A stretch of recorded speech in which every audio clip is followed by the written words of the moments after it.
Assalamualaikum warahmatullahi wabarakatuh. Bismillahirrahmanirrahim. Nawaitu ta'alluma wa ta'lim wal naf'a wal intifa' wal ifada wal istifada wat tadhakkur wat tadhkir wal hatha 'ala tamassuk bi kitabillah wa sunnati rasulih wad du'a ila al huda wad dalalah ila al khair ibtigha'a wajhillah wa ridahu wa qurbi wa thawabi. Allahumma ya man maqalidul umur kulluha biyadih wa ilaihi yurja'ul amru kulluh ya fattah ya alim iftah lana fathan qariba ya fattah ya alim ya fattah ya alim ya fattah ya alim.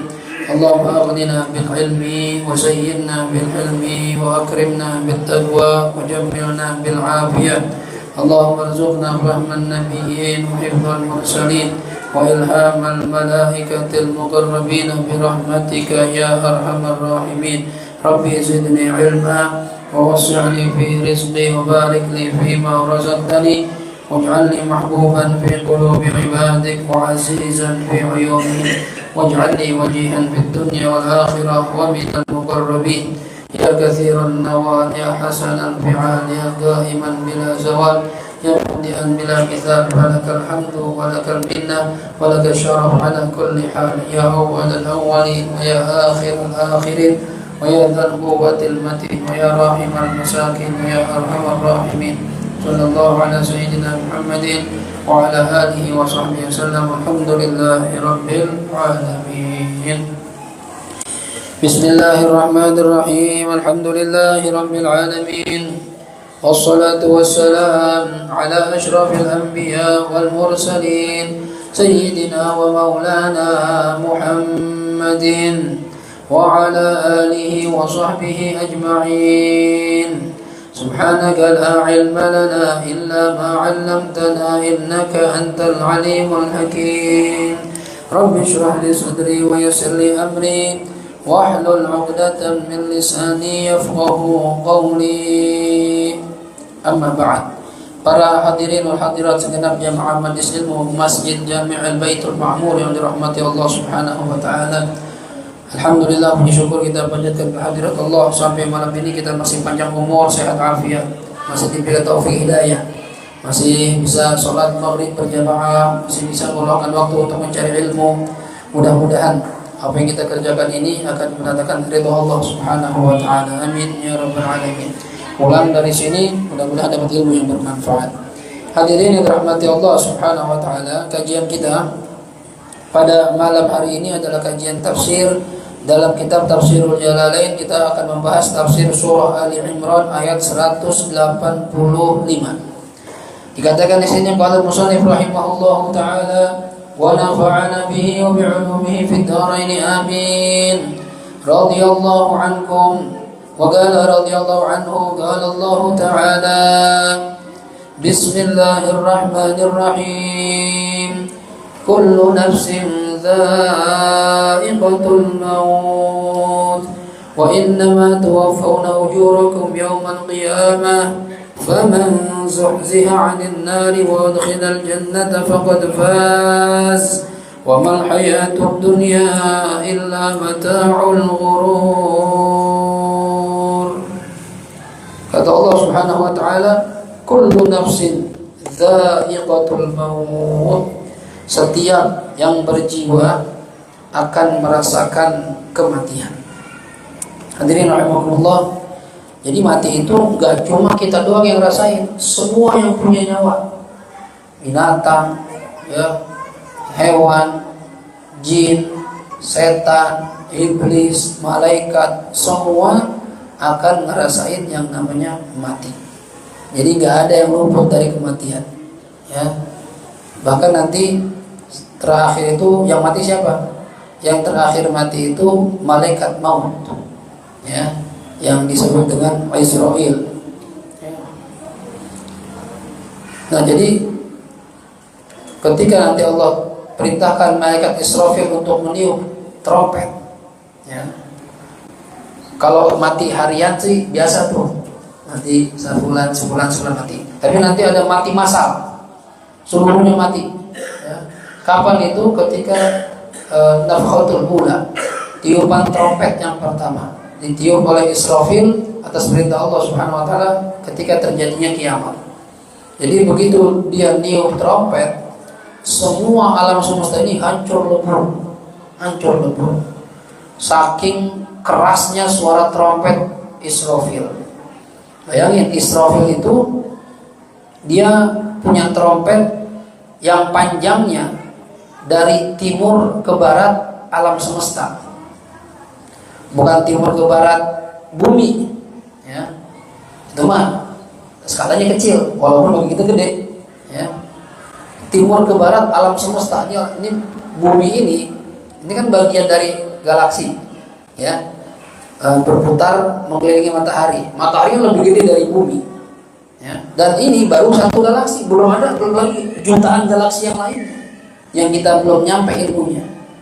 Nah, sebesar itu, seluas itu galaksi yang punya Allah alam semesta ini, panjangnya trompet Israfil seperti itu. Bayangin gedenya, ya. Berarti kalau trompetnya itu gede, otomatis yang niup juga harus lebih gede. Nah, bayangin ya. Jadi secara logika kita nggak nyampe dah. Antum punya trompet, ya misalnya antum tingginya 1 meter 50 cm atau 1,60 cm, 1 meter 60. Trompetnya 2 meter, gimana kira-kira niupnya? Nggak bisa, nggak mungkin kan? Nggak mungkin lah. Ya, trompet segini, saya diri nih, trompetnya segini, ribet cepekan itu. Berarti yang kalau trompetnya segede gitu, yang niup harus lebih gede dari trompetnya. Jibril ketika menunjukkan bentuk aslinya, sayapnya itu nutupin bumi. Jadi Rasulullah pernah minta sama Jibril menunjukkan bentuk asli, karena Jibril kalau membawa wahyu bentuknya seperti manusia, ya, dengan manusia yang ganteng. Ya, kalau salah ada sahabat namanya Dahjah, orangnya tampan ganteng. Jibril kalau datang bentuknya kayak gitu. Ya. Suatu ketika Nabi bilang, Jibril, saya mau lihat dong gimana bentuk asli kamu. Katanya Jibril, nanti antum kaget Rasulullah. Kata Rasulullah, nggak apa-apa, mau lihat, penasaran. Ya, maka Jibril terbang ke langit mundur. Dan Jibril, siap Rasulullah melihat saya, siap. Nabi mundur Jibril ke langit, terbang, lalu memperlihatkan bentuk aslinya, itu bumi ketutup sama sayapnya. Besarnya Jibril. Jadi bumi itu gak ada apa-apanya sama Jibril. Lebih gede Jibril dibanding bumi. Nabi ketika melihat bentuk asli Jibril kaget pingsan. Ya, manusia, pada dasarnya manusia kaget. Ya, begitu sadar Jibril udah bentuk normal lagi. Kata Jibril, maaf ya Rasulullah, antum pingsan tadi. Ya, nggak apa-apa. Ya, kata Rasulullah, Jibril, ini malaikat bentuknya begini semua gede-gede. Kata Jibril, saya ini belum ada apa-apa ya Rasulullah. Ya, saya belum ada apa-apanya. Besarnya saya ini masih kalah sama siapa? Israfil. Ya, Israfil sang peniup trompet. Ya, Israfil itu katanya besarnya 70 kali lebih besar dari saya. Itu Israfil. Belum lagi malaikat yang hamalatul arsh, yang gendong singgasananya Allah. Itu lebih dahsyat lagi. Oh, kita nggak kebayang dah gimana gedenya dah. Ya. Nah, jadi trompetnya gede, yang niupnya besar, tinggi besar, lalu meniup trompet, otomatis suara yang dihasilkan itu dahsyat. Ya.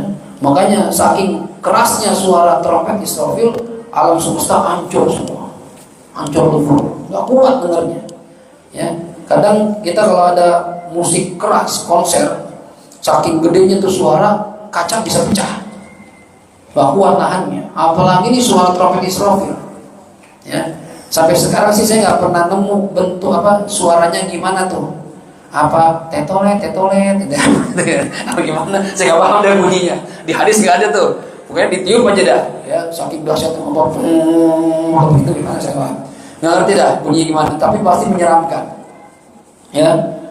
Bahkan digambarkan itu di Al-Quran, yauma tadhallu kullu murdi'atin amma arda'at wa tad'u kullu dhati hamlin hamlaha wa tara an-nasa sukara wa ma hum bisukara walakin 'adzabullahi syadid.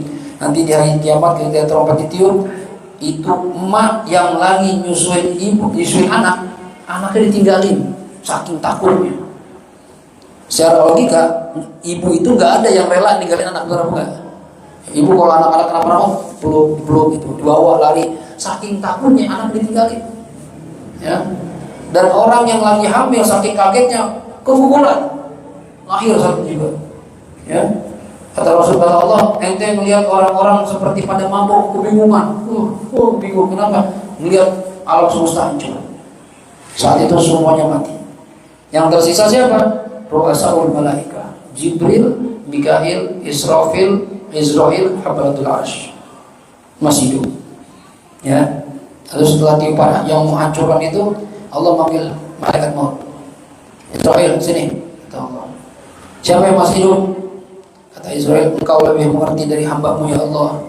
Yang masih hidup, engkau yang maha hidup, hamba-Mu Jibril, Mikail, Israfil, Hamalatul Arsh, dan abdikal faqir Israil. Yang masih hidup itu. Kata Allah, cabut semuanya. Teman-teman kamu tuh, besti-besti kamu, cabut. Cabutin atu-atu. Jibril, maaf ya Jibril ya, cabutin. Temennya, kan temen semua itu. Ya. Jibril, Mikail, yang ini jenderal-jenderal yang malaikat. Ya. Hamalatul Arsh cabut juga. Laporan lagi. Malaikat maut. Siapa yang masih hidup? Engkau lebih mengetahui dibanding hamba-Mu ya Allah. Engkau yang maha hidup dan hamba-Mu yang fakir Israel. Kata Allah, alam tasma' qawli kullu nafsin dha'iqatul maut. Emang ente enggak pernah dengar firman saya? Setiap yang berjiwa pasti akan merasakan kematian. Kata malaikat Israel, iya ya Allah, saya sudah pernah dengar ayat itu. Saya tahu ayat itu. Oleh karena itu kata Allah, ente sekarang ente berjiwa, ente harus mati juga. Dan ente pilih, ente mau anak yang cabut nyawanya atau ente cabut sendiri. Kata Israel, saya minta izin nyambut sendiri ya Allah. Nyambut sendiri. Jazakallahu khairan, makasih.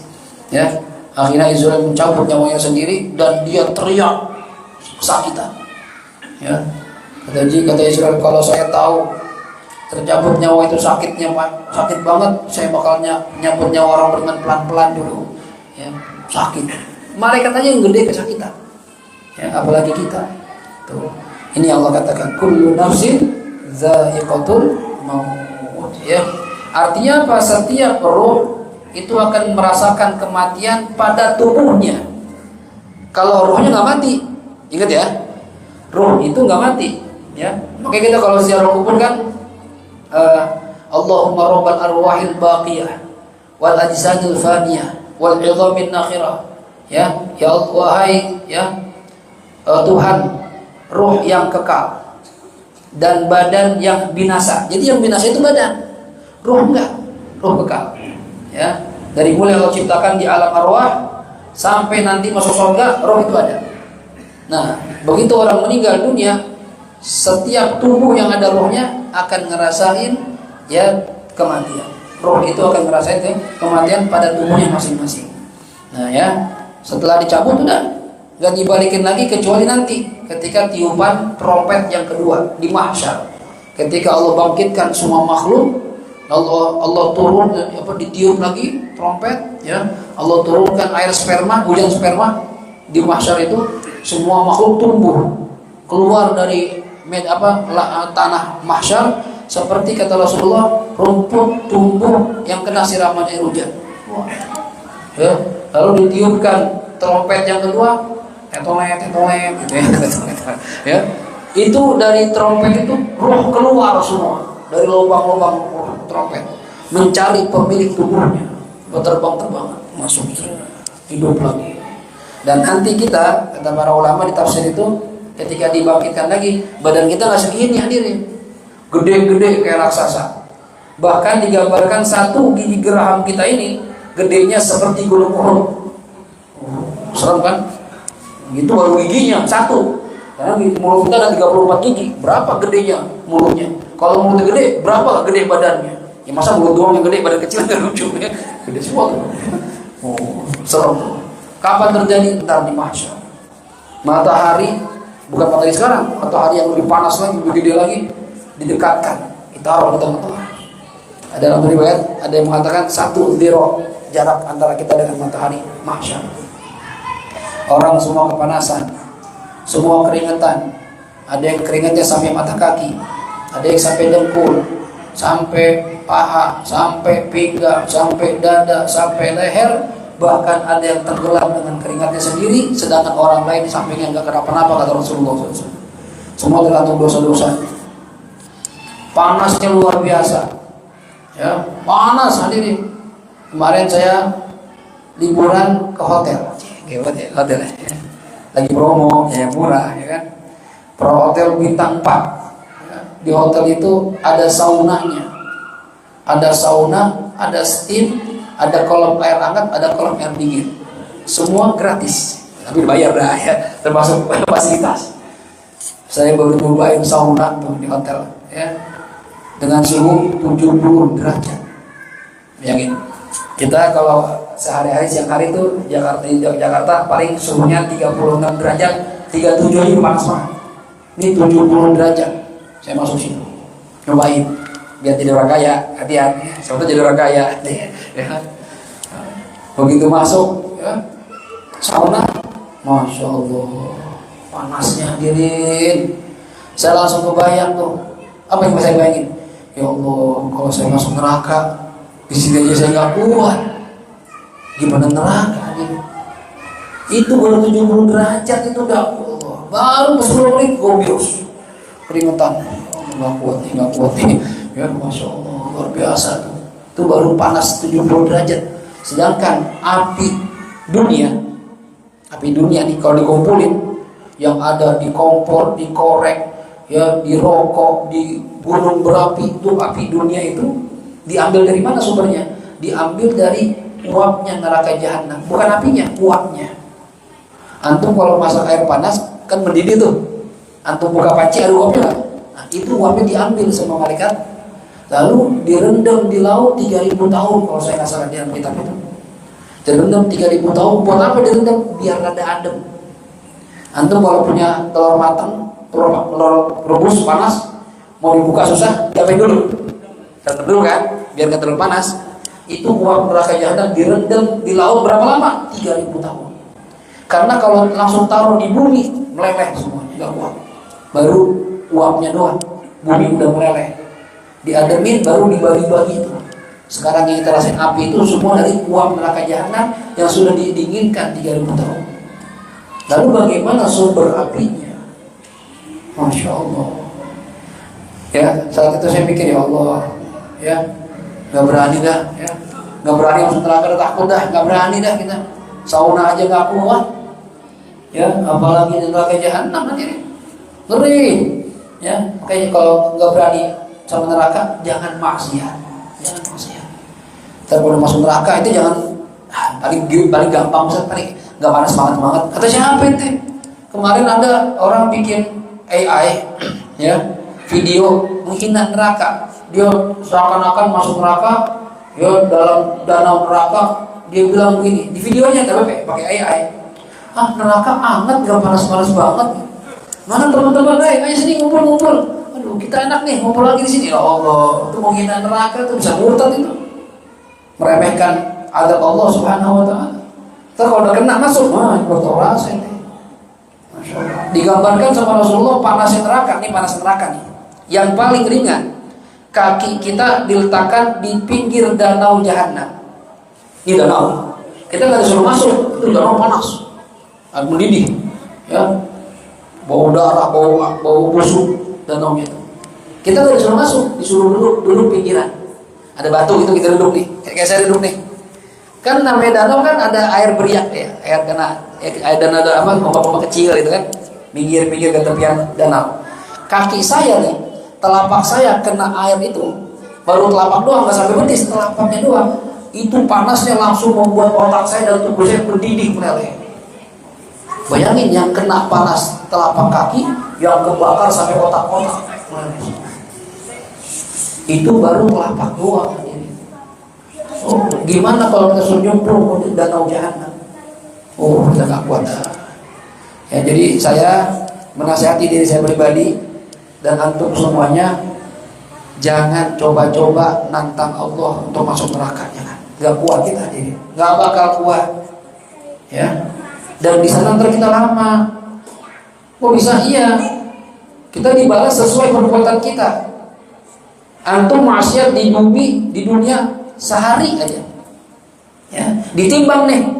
Kita amal kita misalnya hidup amalnya 20 tahun nih pahalanya. Dosanya 20 tahun plus sehari. Ya, kan banyakkan dosanya tuh. Ya. Kalau banyakkan dosa nggak ada yang ngasih syafaat, masuk mana? Neraka. Berapa lama di neraka? Sehari. Karena kita mendapat keadilan dari Allah. Kalau kita maksiat sehari, ya sehari doang. Tapi cara ngitung hari di akhirat beda sama di dunia. Wa inna yawman 'inda rabbika ka'alfi sanatin mimma ta'udun. Satu hari di sisi Tuhanmu sama seperti kamu menghitung 1000 tahun di alam dunia. Tuh, antum disiksa 1000 tahun gara-gara maksiat sehari. Gimana kalau maksiatnya mingguan, bulanan, tahunan, puluhan tahun? Aduh, ngeri kita kalau main neraka, ngeri. Nggak kuat dah. Sauna aja udah nggak kuat. Ya, sauna nggak kuat. Ya, di neraka itu nanti ada siksaan juga dengan hawa dingin. Bayangin tuh, api tapi dingin. Oh, biasa. Enak dong Ustaz. Enak apaan enak? Ya. Orang kalau kedinginan bisa mati. Benar? Nggak kuat hadirin. Saya habis dari sauna masuk ke kolam hangat, enakan tuh. Enak dah. Ya. Kata anak saya, "Bi, cobain Bi, air dingin." Saya pikir air dingin biasa, air biasa gitu. Ternyata suhunya itu belum nyampe minus 7 derajat kalau nggak salah. Nyelam situ, masya Allah, kayak masuk di kulkas, dingin banget. Tadi panas banget, dingin banget. Gak kuat saya dah. Aduh, dingin banget dah. Menggigil badan. Tuh, siksaan Allah tuh bisa panas, bisa di. Ya, jadi belajar tuh tadi apa yang ada di sekitar kita. Sadari kalau Allah udah marah, kita dimasukin ke neraka, kita nggak bakal kuat hadirin.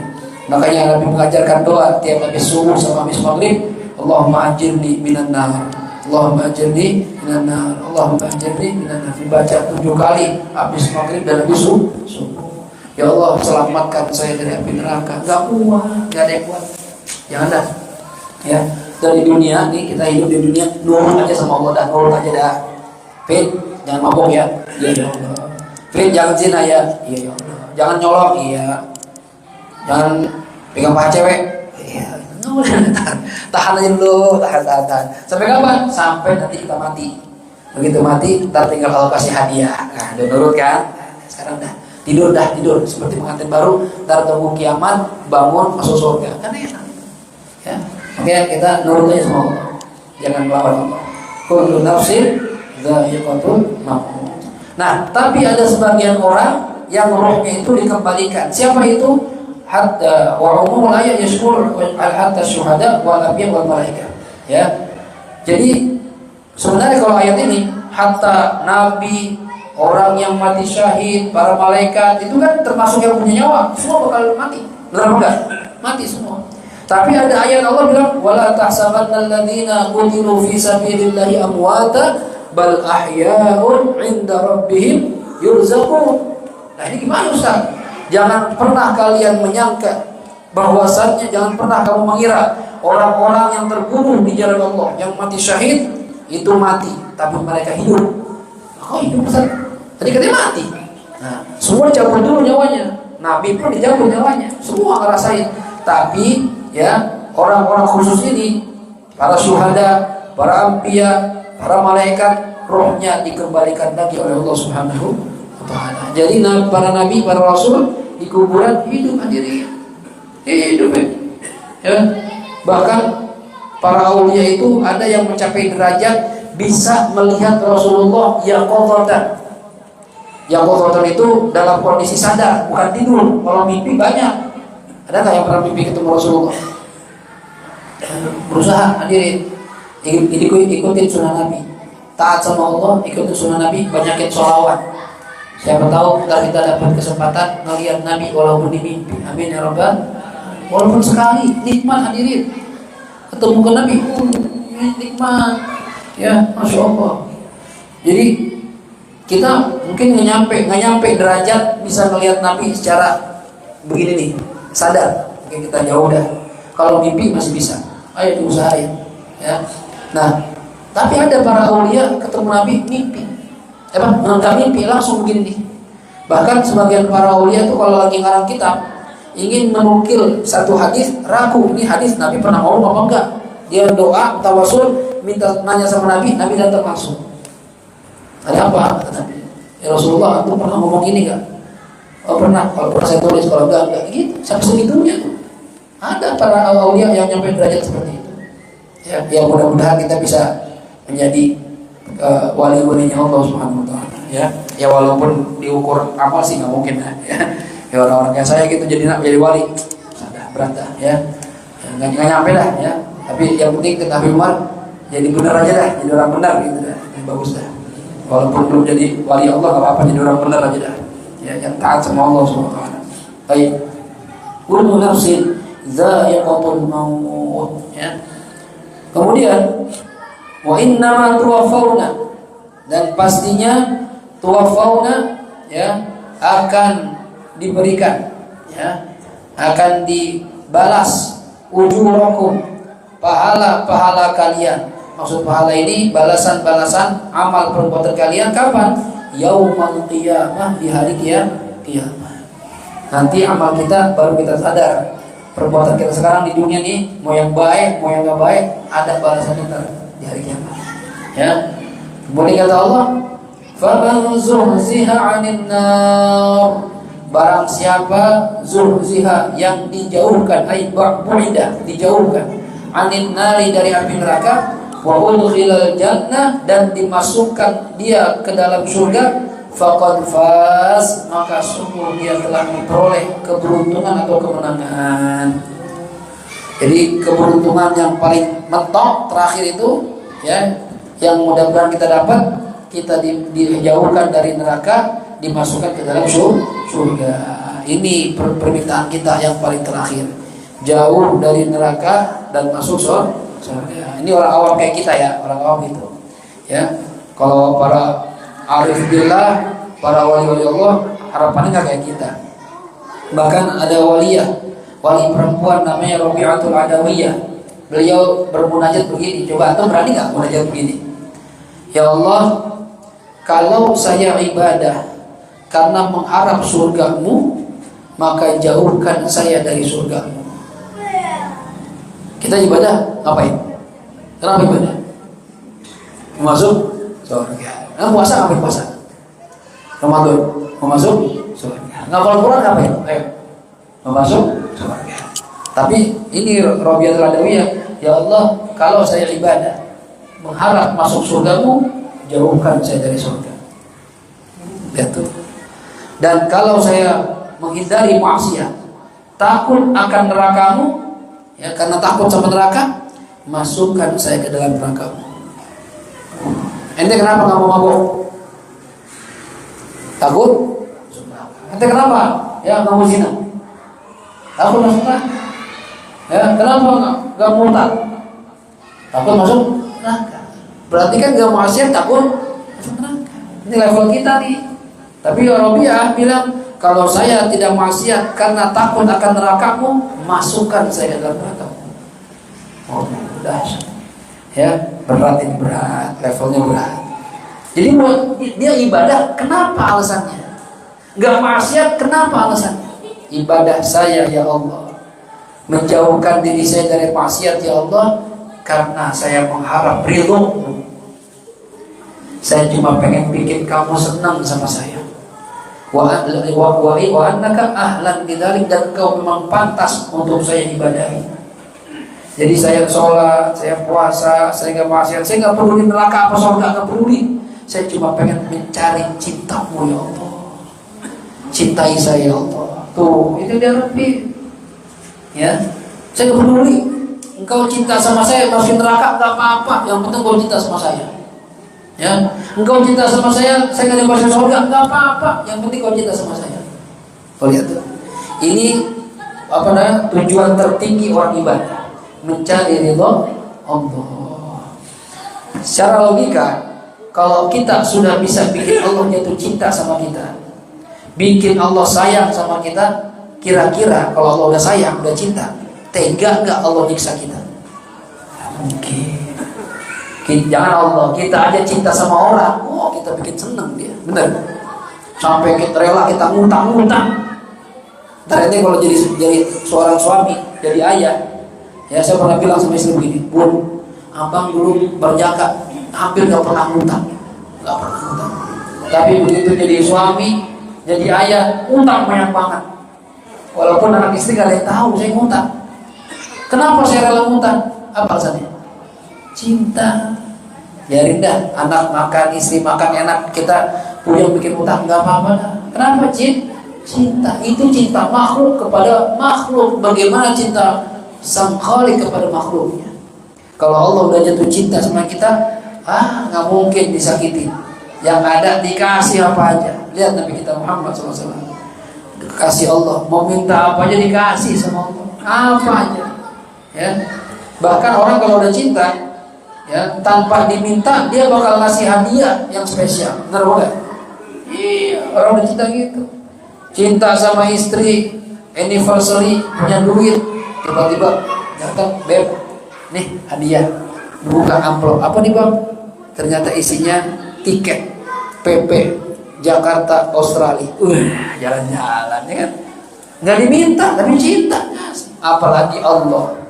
Misalnya saya bisa bikin Allah jatuh cinta, nanti di akhirat Allah bilang, Fit, ya, mau itu nggak? Apa tuh Allah? Istana mau soal ambil buat ente. Iya lah, ya. Fit, mau bidadari, mau berapa Fit? 3.000 Allah ambil. Enak tuh, ya. Disiapin sama Allah, karena Allah cinta. Makanya ibadah cari ridho Allah, cari cintanya Allah. Jadi kita nggak terpapa kerjanya tuh enak, beramalnya enak, karena pengen bikin Allah jatuh cinta. Ente nanti kalau udah dewasa nih, udah hafal Quran selesai nih, ya, senang sama satu perempuan, anaknya siapa misalnya, ya, anaknya Bang Haji Matroji, ente atau anaknya Ustadz Subhan, ya, misalnya cewek, ya, ente demen nih, ente incer, usaha nggak? Usaha dong. Kita kalau demen sama perempuan, pengen jadi istri, usaha. Ya, cari nomor teleponnya, ya, alamatnya, kita kontak terus sampai tiap hari. Udah makan deh, ya udah makan aja tanyain. Udah mandi tanyain. Udah tidur, udah masih bangun, udah tidur, masih bangun. Mau tidur bang, jangan nanya mulu. Kita kita kirimin hadiah, ya, kita kirimin bunga, coklat, pulsa, ya kan, kuota, ya, karena cinta. Tanpa diminta, usaha. Nah ente pengen dapat cintanya Allah, usaha. Gimana biar Allah cinta? Usahanya. Allah katakan dalam hadis qudsi, ya, wala yazalu 'abdi yataqarrabu ilayya bin nawafil hatta uhibbah. Kata Allah, tidaklah ada seorang hambaku senantiasa berusaha mendekatkan dirinya padaku dengan apa? Dengan mengerjakan sunnah Nabi Muhammad Sallallahu Alaihi Wasallam, sehingga saya jatuh cinta sama dia.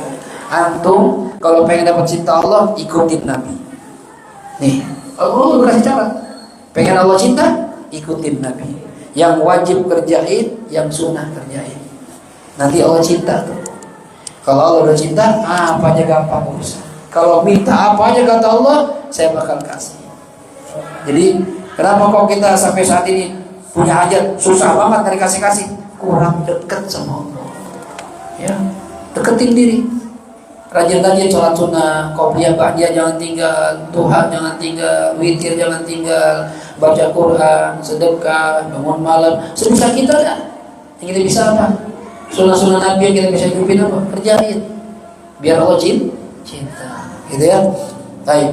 Kemudian kata Allah, wa mal hayatud dunya illa mata'ul ghurur, dan tidaklah kehidupan dunia kecuali hanya mata'un, ya, kesenangan al-ghurur yang bisa menipu kita. Tuh.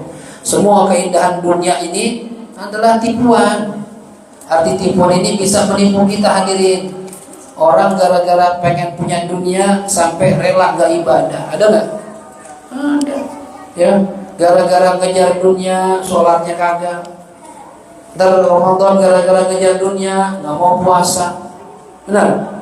Gara-gara nyari dunia, bikin apa namanya itu, bikin peternakan tuyul.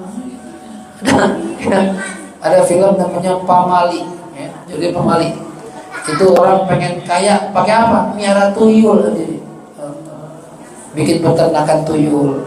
Ada orang gara-gara dunia rela jadi babi ngepet, bininya suruh jaga lilin. Ya Allah, mah jaga lilin ya mah, bapak mau tugas ngepet. Allah, siap banget. Allah, ya, jangan hadirin, gak usah dah, ya. Jangan tertipu sama dunia. Imam Syafi'i bilang begini sebagai penutup: Inna lillahi ibadan fatana talabud dunya wa khaful fitana nazaru fiha falamma alimu annaha laysat lihayyin watana ja'aluha lujjatan wattakhadhu salihal a'mali fiha sufuna.